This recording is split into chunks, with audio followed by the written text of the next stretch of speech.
আজ আর ব্লগটা সকাল থেকে শুরু করিনি। আজ ব্লগটা শুরু করেছি ঠিক বেলা ১টা থেকে।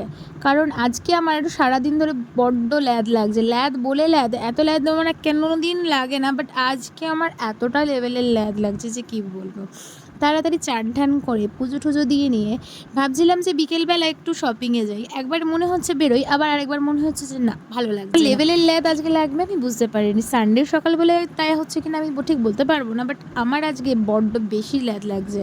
মন্দিরে এসে পুজো-টুজো দিয়ে ভেবেছি যে একটু নিজের যত্ন নেব। স্কিন কেয়ারটা বহুদিন হয়ে গেছে করি না, কিন্তু কিনে রাখি সব কিছু, স্কিন কেয়ার আর করা ওঠে না।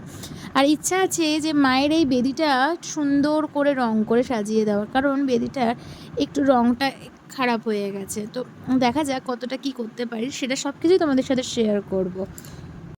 লাঞ্চ করে আজকের দিনটাকে শুরু করলাম। দেখা হচ্ছে নেক্সট পার্টে, ততক্ষণ চ্যানেলটা সাবস্ক্রাইব